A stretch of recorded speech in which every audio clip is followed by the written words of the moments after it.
Hi everyone, my name is Marianne. I'm the owner and the counsellor at Marianne Hanson Counselling Service. I work with individuals and couples and I specialise in the areas of stress, low self-esteem, depression and relationships. And what I want to talk about in this video is something that comes up for a lot of couples, but also individuals after they've had a relationship breakup or if they've been in lots of relationships that are not working out, and that is how to be less combative in your relationship. So I had to Google what combative meant because I kept saying it wrong, and it means eager to fight or argue. So you're always in that sort of mode of like where you're ready to, it's like being aggressive really and being hostile in your relationship. And the reason that couples can be like this, or especially individuals in their relationship, is normally it's either learned behavior. So maybe they've been through things in their life where they've always had to be in this ready to fight, or where they've, always felt like they're on the edge. So that's how they operate as people.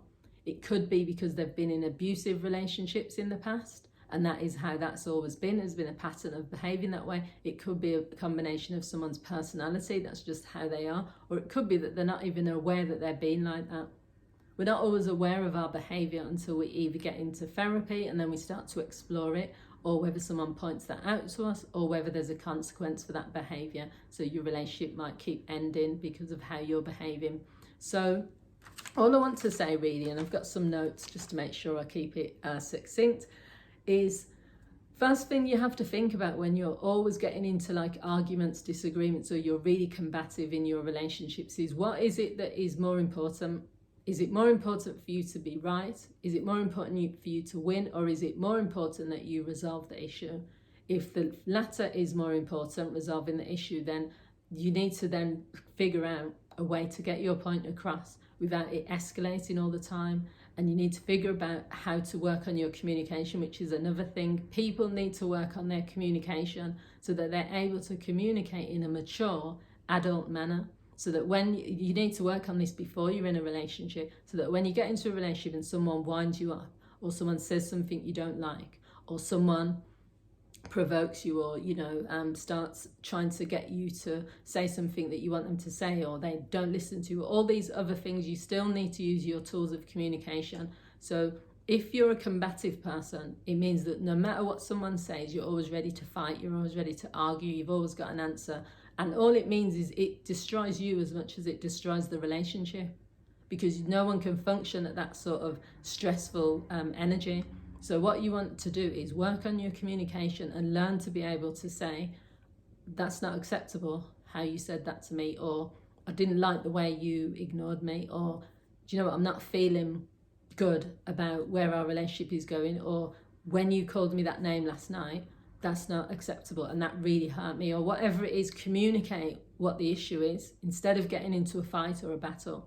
The other thing to think about is, think about the damage every argument you're having is inflicting on the relationship. So you have to think of your relationship like a series of moments. There's a video that I've made a number of months ago.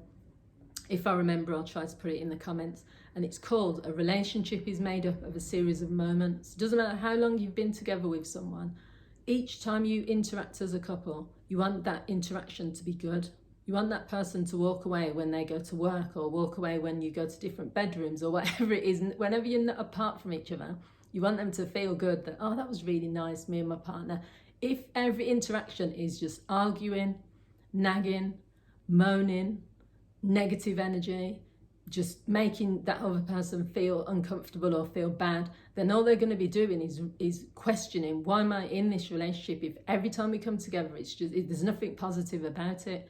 The only exception to that is someone who's in a toxic relationship where the two people enjoy the drama. So those types of relationships where they can be sitting and it's comfortable, but someone has to start fighting, that's because that might be their pattern for years and years.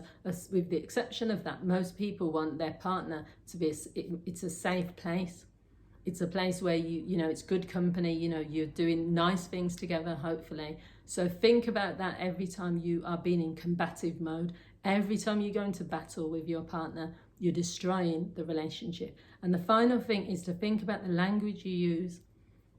Sometimes we're not even aware of some of the it's not even insults, it's even just if you're talking in a condescending way to your partner, if you're being patronizing, if you're being disrespectful, if you're doing the rolling eyes, you know, you're being sarcastic, just think about the words and the behavior you're using. You can take control of that. You can't control what your partner says or how you can control your reaction, but there's things that you can still have lots of control over.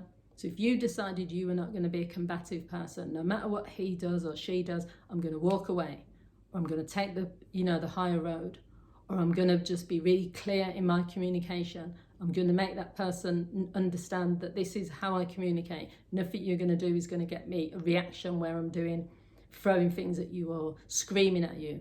Because you have to think, when you react in that sort of way, then you're letting yourself down, because you're saying that I can't control myself because that person has drove me to it. When people use words like he drove me to it, she made me do it, I'm not like this with anyone else, that's out of my character, I wasn't myself.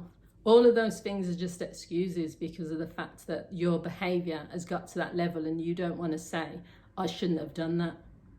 It's not the other person. They can push you, and you just have to realise that you can still make a decision and a choice how you behave. So I hope this has been useful. If it has, feel free to share it with others. Feel free to leave your comments. And if you want to find out how to work with me as a counsellor or a coach, all my information is usually on my Facebook page, Marianne Hanson Counselling Service, but I'll also leave some details in the comments. Thanks for watching. Take care. Speak to you all soon. Bye.